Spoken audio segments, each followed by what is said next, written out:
stuff too with it? Yep. Okay, thank you. That's all. Thank you. I Hey, appreciate you. everybody. Christy and I are talking about how we're going to reuse this podcast episode when we're done. So we already know Yes. this is going to be a fantastic episode talking about food waste. But welcome to another episode of Eating at a Meeting. And today it is Zero Waste Game Days to Green Meetings, how to cut event food waste. Cut event food waste. That's it. And my guest today is Christy Cook from InvestHER Strategies. She is the CEO of the company, and she has spent her career designing and scaling food waste reduction programs. So I'm so excited to talk to you. And she's a fellow North Carolinian, right down this I-40, 4 hours, but she's there. So welcome to the show, Christy. Thank you so much. I'm so excited to chat about this and to chat with you. Yes, likewise. Okay, so I'm going to jump right in here. When you, and we were having a little bit of this conversation before we started, but when you walk into a typical conference or a large event, where do you immediately see the biggest risks for food waste, and why are planners missing them and their hotel partners or convention center partners? Yeah, fair.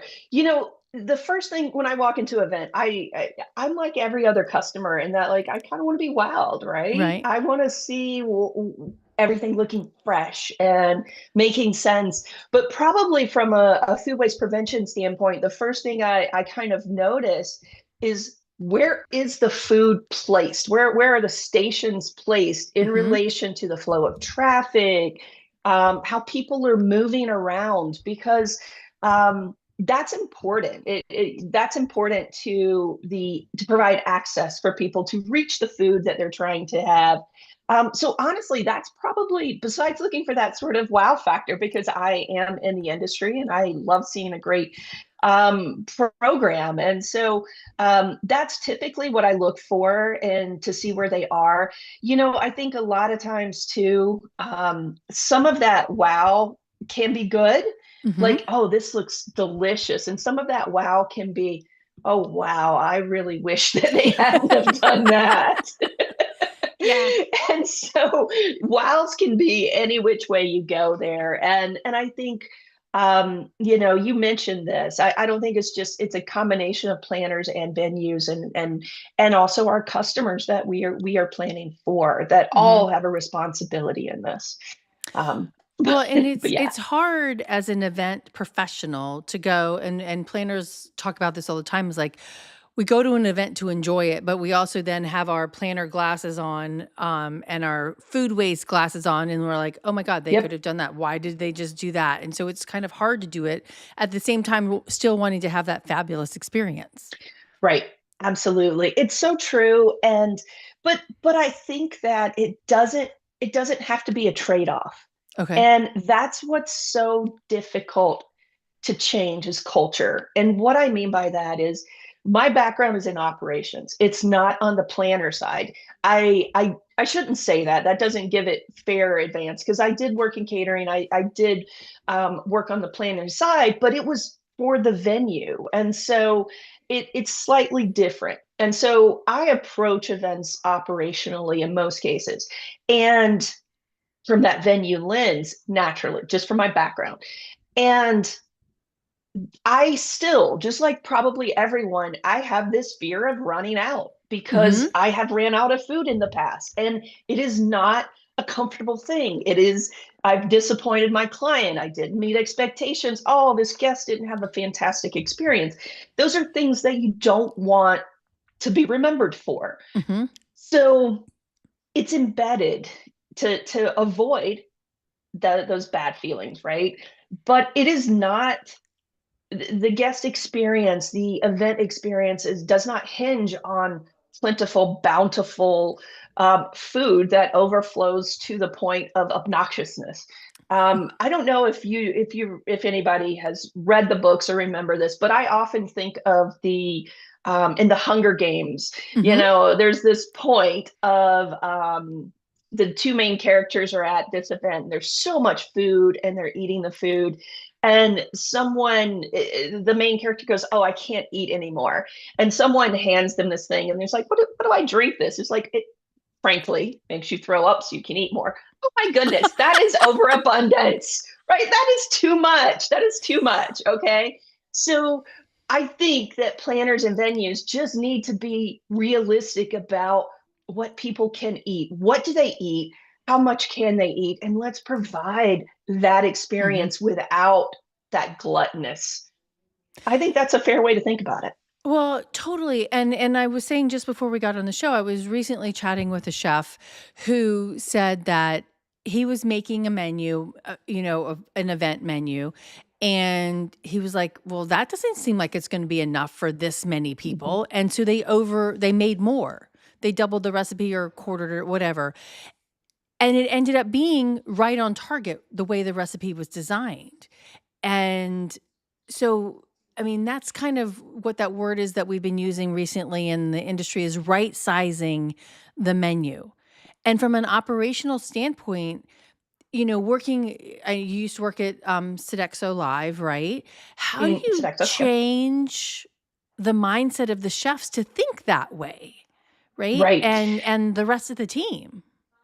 Well, I think our first question that we should even be asking ourselves is how much food does a person eat? Right. Do we know? And and I think that that sounds so simple to some degree, Mhm. but having worked on the production side of this in a kitchen, I can tell you that I was the one that ordered the food. Yes, I worked with the chefs, but ultimately, it really came to me, and I worked with the catering team, so it was a combination. But ultimately, I was the one that really was deciding how much to purchase. And let me tell you, if you would have asked me, Christy, how much food per person are you ordering? I couldn't tell you that, right? Because I didn't know. I was looking at ingredient level, not comprehensive plate, essentially.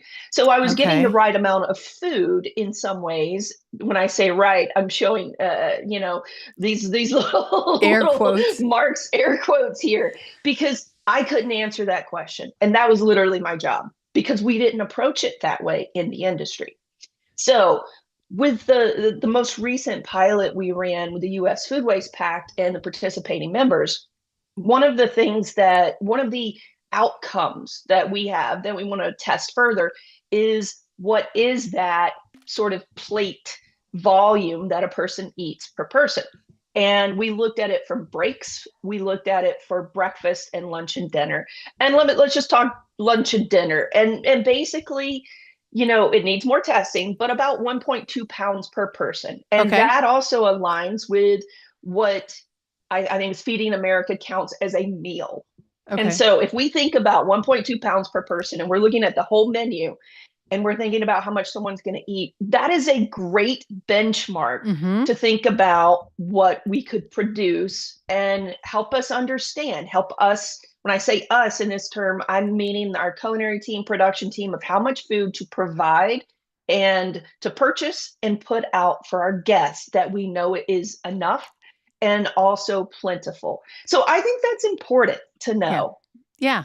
No, and I've talked to a couple of different chefs and I've actually said to people now when I'm planning menus, like, I don't want you to produce more than 1 pound per person for the entire There you meal. go. Right. Yeah, there And you I go. think that still confuses people because how are you thinking through that? And I've had Yes. multiple conversations with Aurora Dawn Benton on this. I'm like, Yes. what does that mean? And and you know her very well too. But Yes. is like what does that mean? Does that actually include the ketchup that's on the side? Or is that Yes. it does? Well, Well, here's the way I do it and think okay. about it. And I am also gonna share, let me just say, plug for a moment, check out US Food Waste Pact Low Waste Events Toolkit. Okay. And on that toolkit, there are resources for planners and resources for venues. And we can talk about that more, but I want to answer your question. One of those resources is a calculator, essentially, that gets you, and I think 1 pound is great. Mhm. 1.2, we looked at that because it kind of gives you that built in, if you Mhm. will, gives you a little bit of cushion. Right. And the way we look at that is we look at our protein or our entrees, we look at our sides, and you can literally go through and say, I think This is going to be how many ounces per person based on the menu item, including Mm-hmm. condiments and sides and all of that. And it'll total that up and tell you, oh my goodness, you're at 2 pounds per person. So it gives you an opportunity to look and see which categories might be higher, might be lower. And you can nuance that. And you still have that buffer in there. And listen, I know that there's this idea of, do we even need a buffer? What if we do run out? But one of the things that I'm going to say is, all these years of working with venues, I I would love to say it's okay if we run out, but I also have to be realistic that when we're talking about our venues, a venue's not going to listen to me if I tell them it's okay if we run out of food. Right. Yeah. And I understand that. Again, I understand how it fills my bones. So we don't want to run out. We want every guest to have a great experience, but let's be realistic about this. Mm-hmm. And that's the approach I like to take. No, I So like that works in those areas. yeah, Yeah. no, I like that. And I do have the links and I'll post the links Oh, in here for thanks. people to do that from that email that we got. So with the links. Perfect. Yeah. So I think that's really important. I mean, and I did have a shout out conversation, literally shouting with the CSM, at one of my events 2 years ago because everybody had come through my buffet and she was putting out fresh food. Um, And I'm like, no. And she's like, well, it's going to go in the trash anyway. So we might as well put it out. I'm like, no, you don't. I mean, and it was a moot point because it was already happening. Right. And so right. we need to do that. And I want to jump into that next question that I had because on a video that you posted, I think today or yesterday or whatever, Hmm. that you said most event food waste isn't a kitchen problem. It's a planning gap. And so what does that gap look like in practice from the planner perspective? And where does it in the timeline does it start? And then from the venue perspective, where should we be Yeah. talking about it? I think that that's a great question. And thank you for asking that, because in this example, what I'm really saying is that I don't want the post to come away with thinking that, oh, it's only a planner problem now. It's Right. not the kitchen, because that's not accurate either. But what I'm saying is, planners have this unique opportunity to influence the outcome of events before it ever gets to the culinary team or the catering team. Mhm. And I think about it with a food safety term called HACCP, Mhm. hazard analysis critical control point. So there are these critical control points in events that, whether it's food safety or food waste prevention and reduction, that are these risk points. And if we can manage those critical control points upstream during the planning process, we can have opportunities to prevent waste before it ever gets to the kitchen.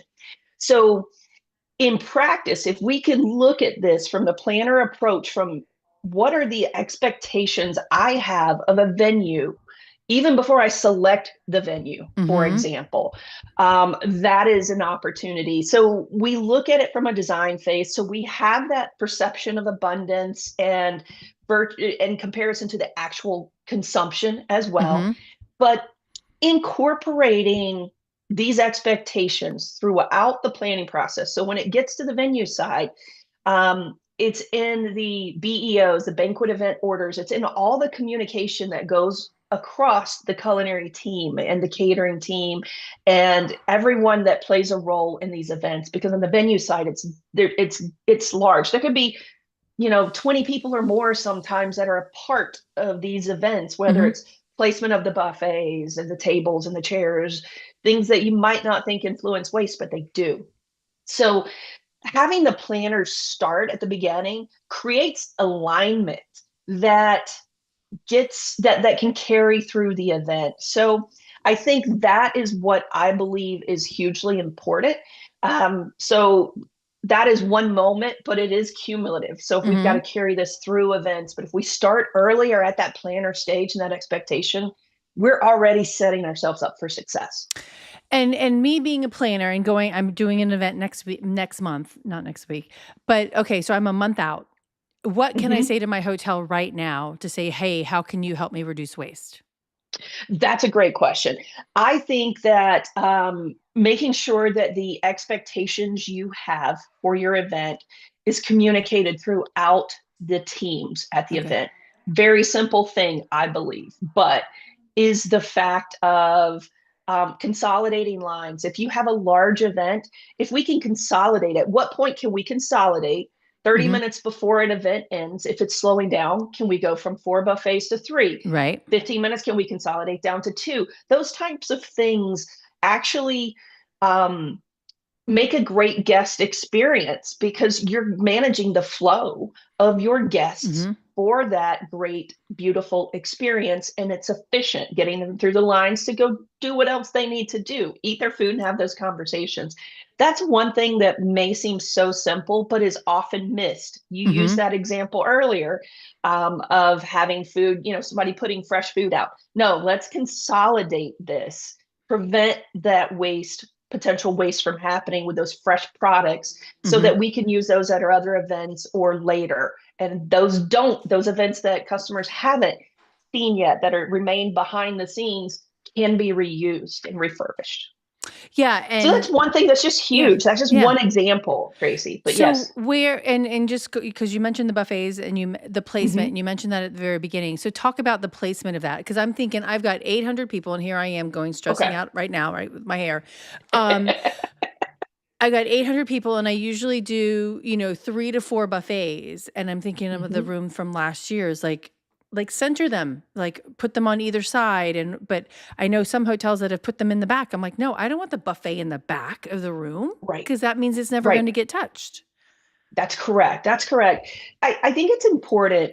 Venues should understand, and I do believe planners understand this too, but I believe a venue should really truly understand how people flow through their facility because they see it every day. Hmm. And yes, those of us in the industry can come in and see it and know what we usually think, but folks in the operation should absolutely know how people flow through a room. So, for example, if we're in a meeting space and these tables, it's a buffet, so you're going to have Hmm. everybody coming out pretty much at the same time. It needs to be in that common area as best it can be where people are exiting rooms and accessing Right. things. Also, let's think about, where is it next to where they may eat, or is it in the same room? Restrooms, where are people going to be going after a meeting?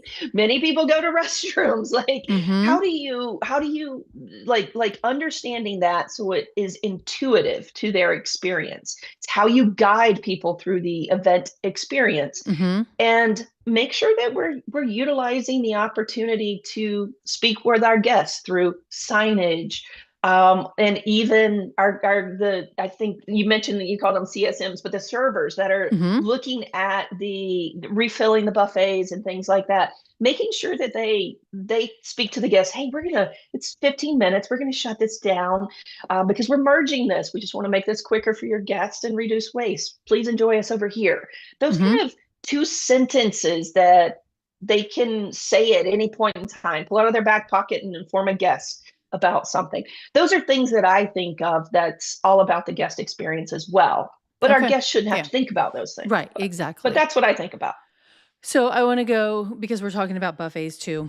I have pictures and pictures of excess food from the buffets because we overproduced in the back of the house. But one that I have, and I can't even pick it out on my phone fast enough, but ketchup. And Ah, I've completely now said to hotels, I'm like, I want you to put the bottle on the buffet. I want you to put the Heinz ketchup bottle on the buffet or the whatever mustard it is, Gildan's mm-hmm, or whatever. Because mm-hmm. at one property, I kid you not, there was 2 bowls per buffet, this tall, this wide of ketchup. And this was for breakfast. Oh, yeah, It was for the scrambled eggs. And I'm like, you don't have that many people right. that put ketchup on their eggs, and I mean, 2 buffets with 2 big, huge bowls. I mean, but that's how we do it. I'm like, no, put the freaking Heinz bottle out. You're going to save so much Yes, money. And I literally yes. then laughed and I called my friend who works for Sodexo or Cisco and I said, how much does a thing of ketchup mean? And she's like, well, it depends on this and this and this. I'm like, you know, Just give me the ballpark. right, exactly. And I'm like, "'Cause how much money did you just waste? Because that ketchup can't be used anymore." Yeah, and not only that, I think you said some really important things in that description is, we always do this, but they are thinking about, hey, I want our guests to enjoy these eggs, and if they want that, they can have it. But at the same time, every single person or company or anything that works with events, they want and are focused on the guest experience.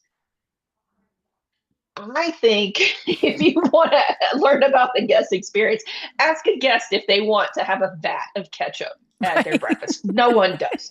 It's kind of gross. And Right. frankly, it really is. And so I think that there's these ideas of just because we've always done it that way doesn't mean it should continue that way. Mhm. And let's think about ways that are great presentation, that are a great experience, that provides the right amount of condiments that someone might want. And I think that one other point I would share on this regard too is we need to do more research on breakfast, but generally people just don't eat as much at breakfast either.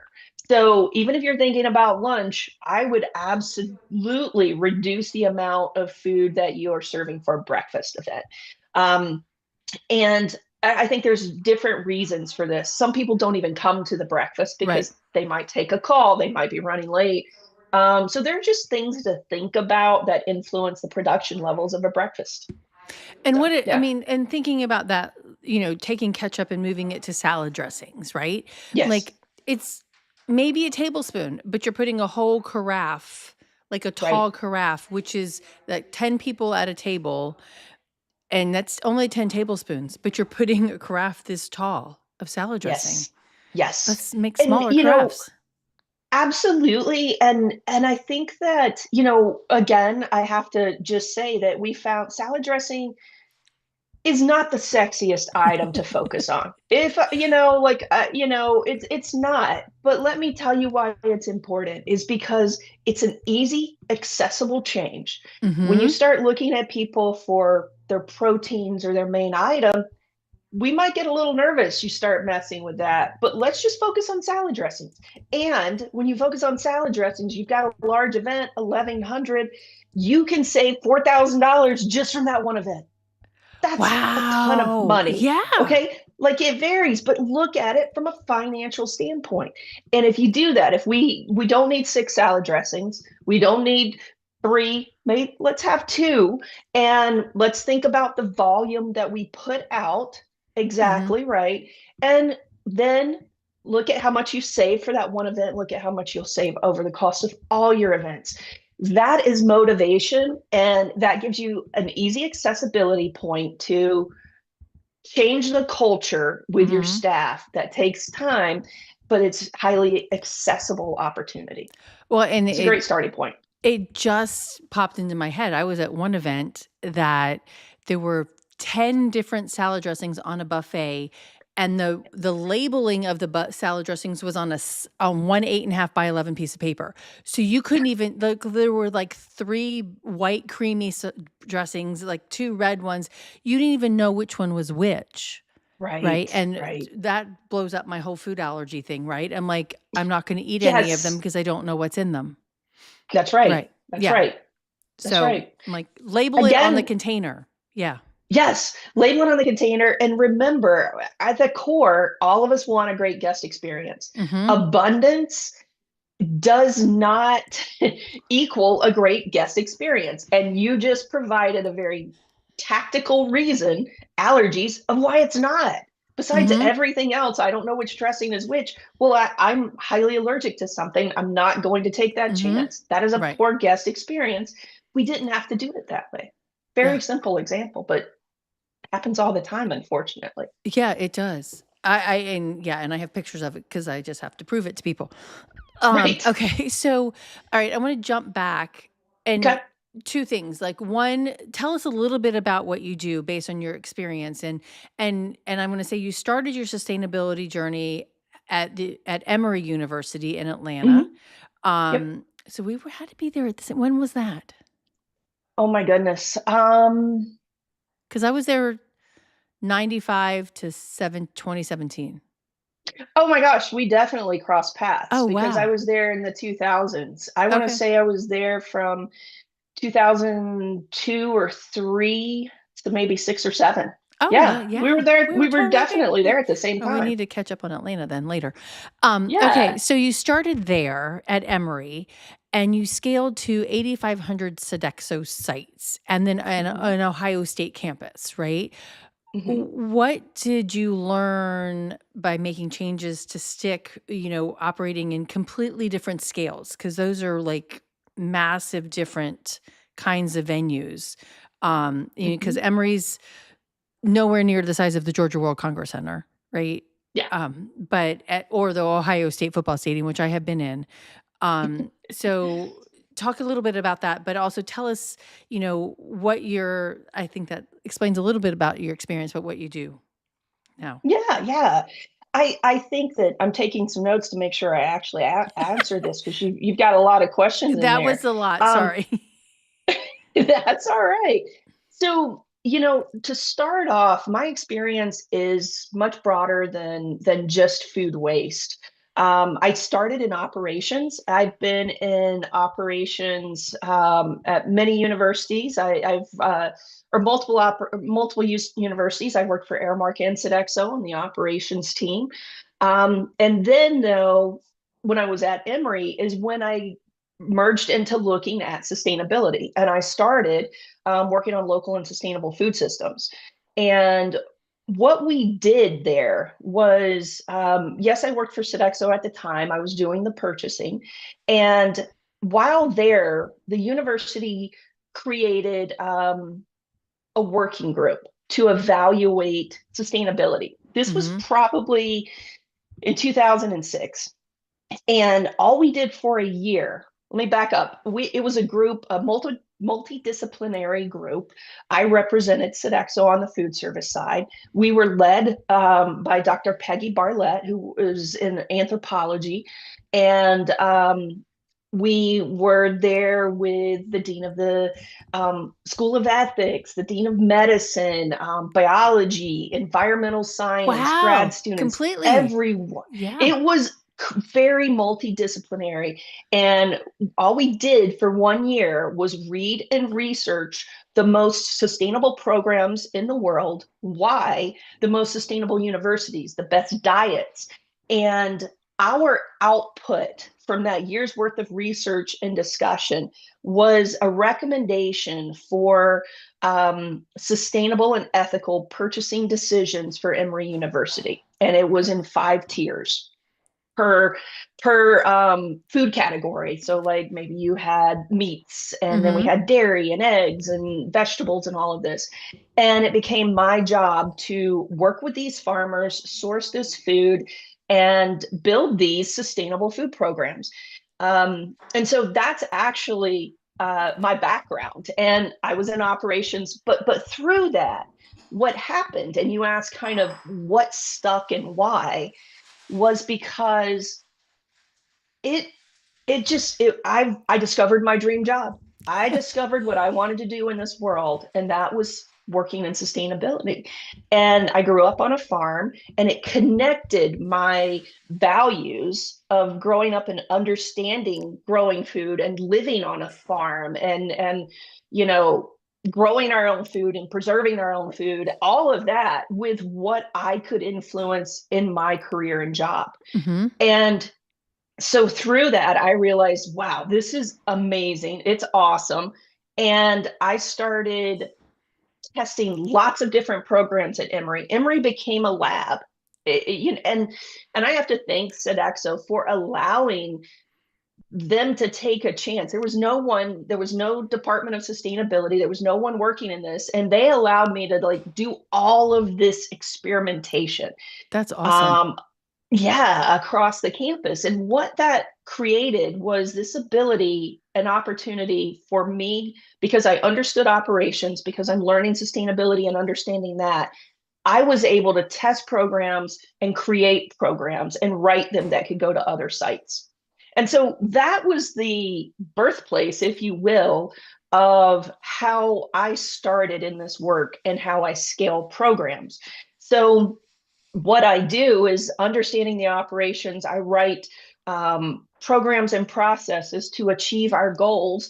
And an example of that is Sodexo had a commitment to reduce carbon emissions. One of the ways that we reduce our carbon emissions is by reducing food waste. So by me focusing on food waste and creating programs and processes for our operators that hit on all of these important things by feeding the community. So working on that social aspect, working on the financial aspect of saving money, the environmental aspect of Mm-hmm. reducing carbon emissions, and all of this.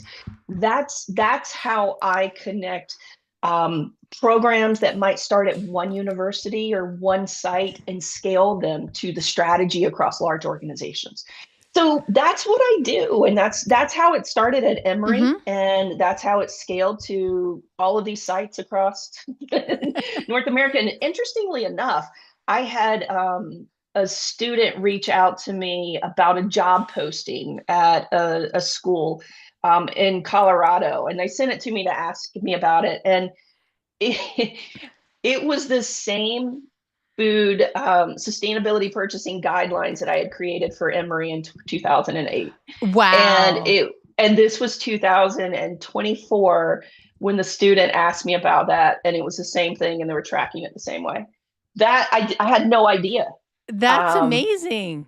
it was crazy. It was a cool moment, but it was Yeah. crazy. Yeah. I mean, your work is sticking through, right? That's not even the right way to say that, but it is. I mean, it's sticking and it means that it works and people are seeing Mhm. that it works. That's fantastic.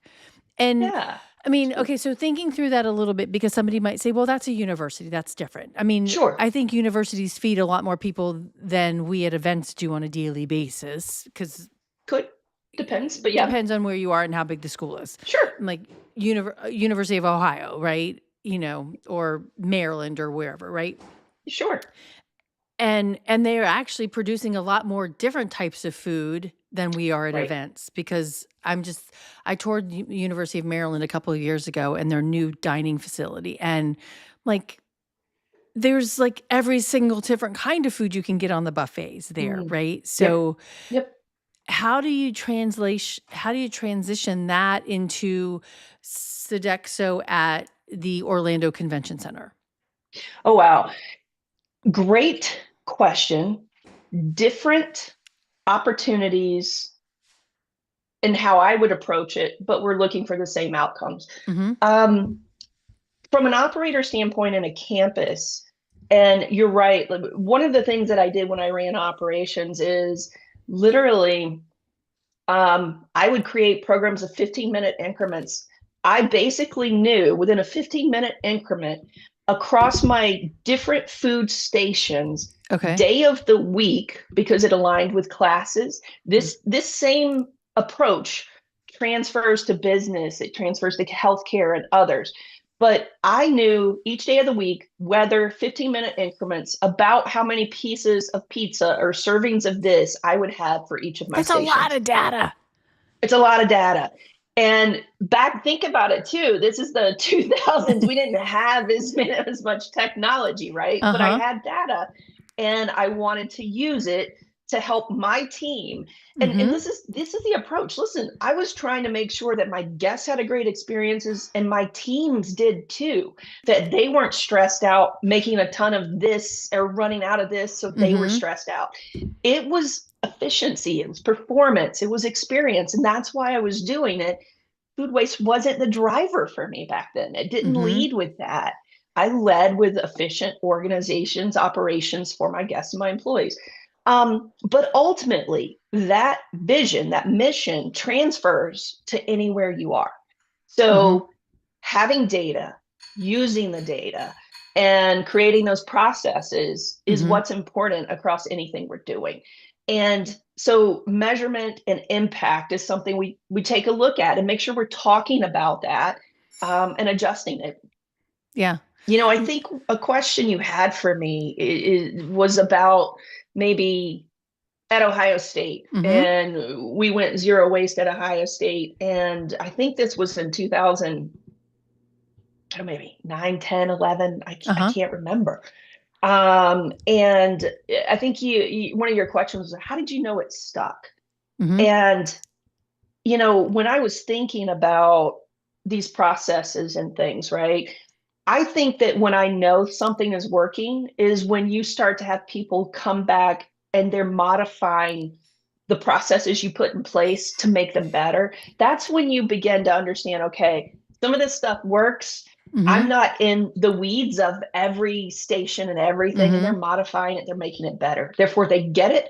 They're also leading with efficiency. Leading with efficiency means you're providing better performance. Therefore, you're reducing your waste, creating better guest Mm-hmm. experiences and better operational experiences. So I Because think that's just an example of how that shows up. no, and I like that because it's also putting it, not the onus, but the ownership on the people Yes, who are doing that work, and they're doing it day in and day out. And not that you right haven't on. watched them, but also it's like, okay, well, how do I make my job? They're thinking, how do I make my job easier to accomplish Right, this? And so and I love that because they're thinking of ways to own it and not like be grudged by this task right, that the boss just did, but like, how can I make the world healthier? And they're probably not thinking of that way. Maybe they are, but maybe they're thinking about how can I do it right. easier so that I can get some other things done in my job too. Exactly, exactly, No, exactly. I love that. Okay, so you mentioned this the pact, the low waste events Mm, toolkit. So can you talk yes. about where that came about? And I'm gonna, while you're doing that, I'm gonna find the link so I can put it in here. Oh, Yeah. great, Yeah. great. So, the U.S. Food Waste Pact is an organization that is led by ReFed and the World Wildlife Fund, Mm-hmm. WWF. And it consists of multiple members and some members that we've named here today that consist of, like, on the food service side, you might Mm-hmm. have QSR restaurants, you have nonprofits, you have service providers that might work Mm-hmm. in that ecosystem. And so we know that events generates waste, and that food waste that's dollars, it's community impact, it's people that's hungry. So Mm-hmm. what we wanted to do was test various actions and understand what those actions results were. So if Okay. we do this, this is the expected outcome. So that was what we were looking at achieving, Mm-hmm. and testing, with the output being these low waste events toolkits, where planners and venues could then have resources, implementation resources, to help them immediately and determine, where they best want to focus in the Mm-hmm. life cycle of an event, and say, you know what, we can just focus on this one thing now. Let's work on Okay. this for a moment. So it gives them multiple integration points of how to take action and Yep. such. So Okay. that's something that I think is really important. And the pilot data showed that 10 to 15% waste reduction and around $40,000 in savings, right? Yeah, that W- was the overall results across everything. And for the categories that we looked at specifically, we had 55% reduction across the categories we looked at specifically, and targeted a lot of actions on: dressings, breads, Mhm. sauces, those types of things.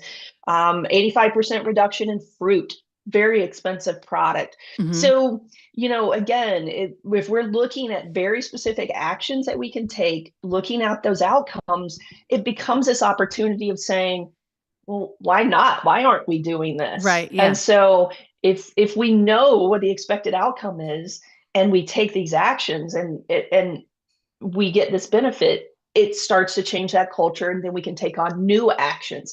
And that's why there are so many tools and resources available in this toolkit. Mhm. We want to provide an opportunity for everyone to enter at a point where they're comfortable Mhm. and have an access point, and then Yeah. expand. So Yeah. yeah. Yeah, and I did some of those audits with Aurora, and it was Yes. really interesting to look at the dressings and the breads, and I think one of the things that came from one of the bread scenarios was that the amount of bread left over, because it was in our eyes a lot, but it also showed the number of no-shows. It kind of correlated to the number of Yes. no-shows, the excess bread. And so you have to take those things into account as well. But to me, that is also, as a planner, understanding your percentages of how many people typically come to your events. And Yep. one client that I have, and I tell this story a lot, is at the hotel that that lady yelled at me about putting excess food out. I'm like, I know, or my client had 5 years of data to know that 50% of her attendees do not show up to her breakfasts and lunches. And so I Wow. only ordered food for that. And my Hmm. event manager at the hotel got mad. She's like, no, you have 500 people coming. I'm like, but we have data knowing that only 250, and it was on the mark again. And Yes. it is, so don't over like, and I remember an event probably 20 years ago, a catering person who was young. I'm like, okay, we have 450 registrants coming. And she ordered food for exactly 450 people. And then they made 10% over.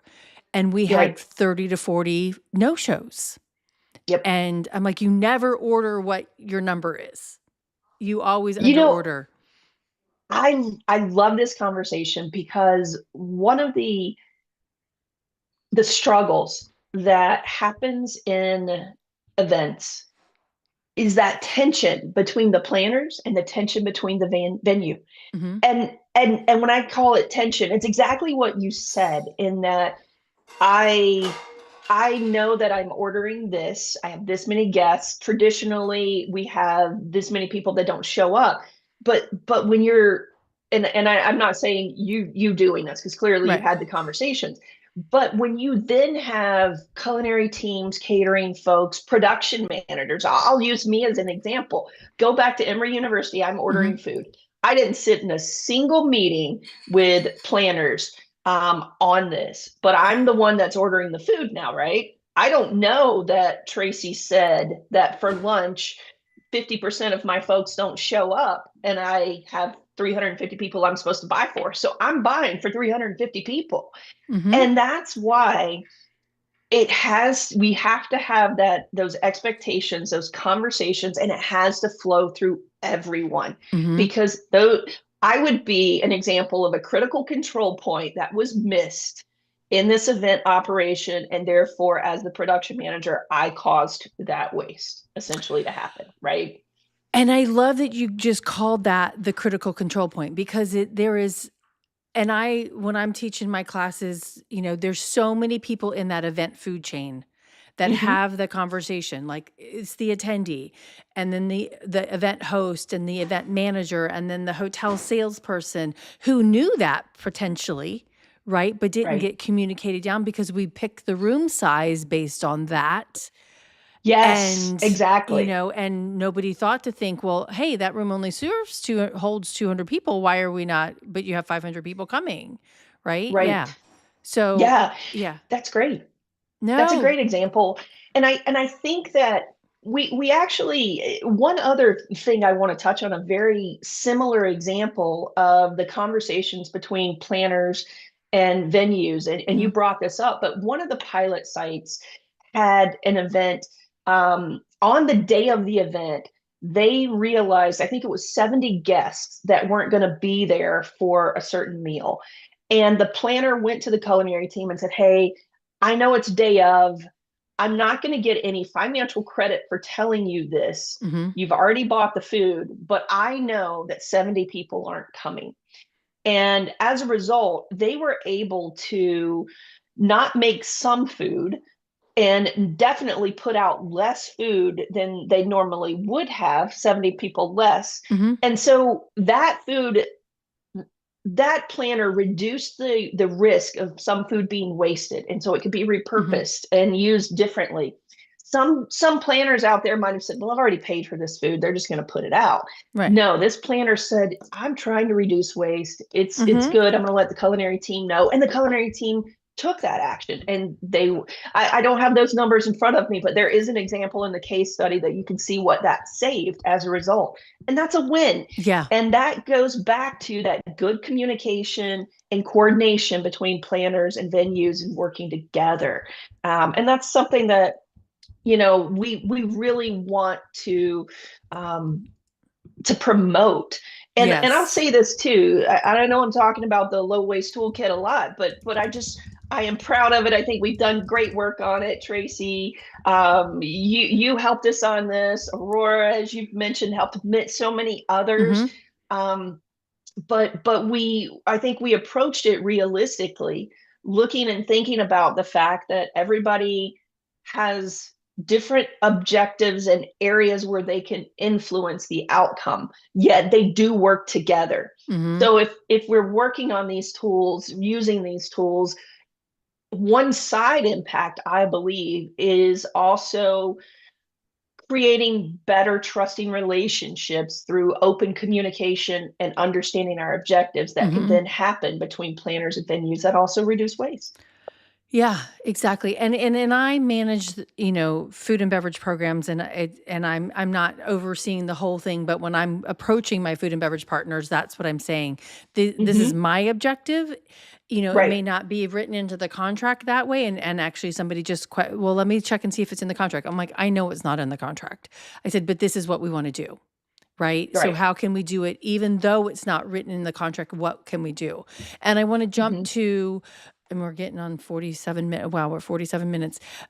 The, Okay. the the rescue side of that, right? The Yes. reclaiming of that. And I recently had a hotel say banquet chef say to me, well, we can't, when I asked, well, who's your local partner for food waste donations?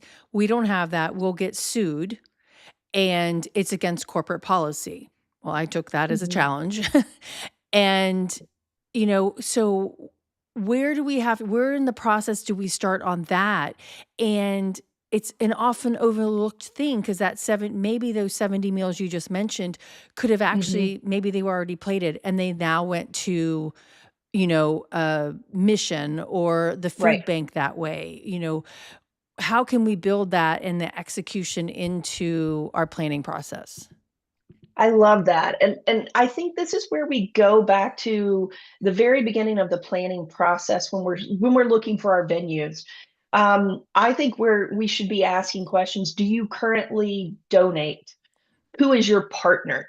Mhm. And this serves at least two purposes. One is, if you're selecting that venue, it gives you an idea of knowing what their current practices are Mhm. and where they're at and what's important to them, frankly, in many cases.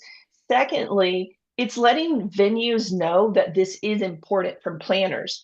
And there's a stat from the Deloitte and WWF research that I believe it's 82% of planners would prefer to select a venue that is focused on sustainability. If these venues continue to see and hear that donation is important and they're getting that from just the very beginning process of Mhm. seeking venues, it'll click that we need Right. to make a change if they're not. Mhm. And then let's say though, for whatever reason, they don't have a donation process, recovery practices, but they were maybe the best overall venue. Mhm. Then it comes the opportunity to talk about, well, let's find an outlet for this. Yeah. Mhm. And I do believe I know in our conversations, and Tracy, you've said this and other planners, I'll find this for you. I Mhm. think venues should be finding this themselves too, Right? because Yeah. we want them to continue this after this one event. Mhm. They need to develop the Yep. relationships, and they need to understand the infrastructure requirements. Do they have enough freezer space, cooler Right. space, Mhm. dock space, all of the things that you have to work through. But it allows them to make it a scalable, repeatable process that they can Right. use for others. So those are two things I think about: is the initial conversation, and then even the expectations. And I believe that the expectations should be on in a contract and be Mhm. on the BEO, so Yeah. that that communication. happens throughout all the critical control points of the process.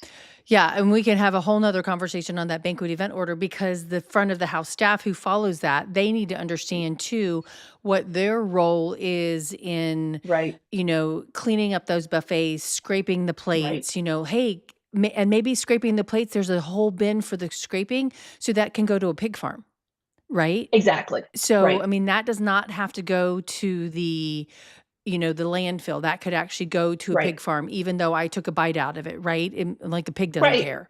Yeah. Right. It That pig can't doesn't yeah. care at all. No, exactly. Okay, so a couple of rapid fire questions for you. Okay. Okay. Woo! I know. For planners, right now, what's one change they can make immediately to manage food waste? Um, you start with the conversation. I think they Okay. have to just start asking about it at the Mhm. beginning. Okay. That's what I'd say. Awesome. The single biggest lie in events industry tells itself about food waste. Mm. You have to overproduce to make a great guest experience. A lot. Oh, total lie. The word sustainability needs to retire and be replaced with. Oh, this one's hard for me. And I can't give you a one word answer. A lot of people would say regenerative.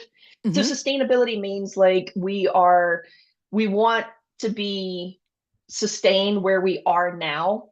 Where we are now could be better. So I often think about the word regenerative so that we are trying to regenerate to be better than sustainability. I agree with that intent, but for me, I think it's operational excellence, and Okay. that might not make sense because of sustainability. People might say that's not it, but I think it's my operational background. When I say that, you want run better operations, you reduce waste, you save money, Mhm. you have better community outcomes, and you move towards regenerative outcomes. In my mind, Okay, I love that.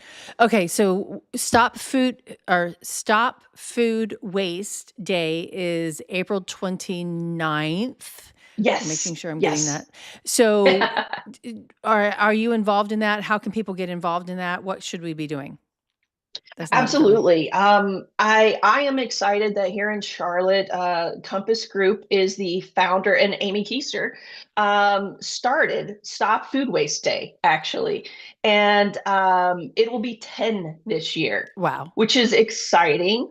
And so, Stop Food Waste Day is a day that focuses on, stopping food waste and what we can do for that. Everybody can take a part, look up the website, see what you can do. And also, I will say on this day, Compass Group is hosting an event in Charlotte where you can learn more about Stop Food Mhm. Waste Day. If you cannot attend in person, you can sign up and see the live stream that will be Mhm. led by Food Tank. Food Tank does a great job of this every year. So if you can't go in person, live stream this and you will hear from a lot of people and see how people are taking action and see what resonates with Mhm. you, your operation, what you might want to do, whether it's I in your home or in a business. exactly. I am making an effort to be there. I'm gonna drive those 4 hours to see you, hopefully. Okay, and one That'll be final great. question. Finish the Yes. sentence. Every meal Oh, should. every meal should. To me, every meal should provide an experience. And that is open ended. And what I mean by that is the meals I remember are around the food and such sometimes, but the best meals are who you're around the table with. And I think that that is what's so important. There's this song, who is it by? I think it's by the Highwomen or Brandy Carlisle. But it is about a table and who you surround yourself with at the table. And I love that. To me, that's what I mean by experiences, and that's what I think of when I think of food. It means um, family, those you choose, those that you may not choose, but those great conversations that happen around food um, are hugely important, I believe. Oh no, Tracy, I can't hear you. Are you mute? Why can I not hear you? I heard a ding. That's so weird. I can't hear you. Yeah. And I have no idea why. I can see you. Can you hear me? Hmm. No. I did hear a ding right after this event, but I don't know what it was.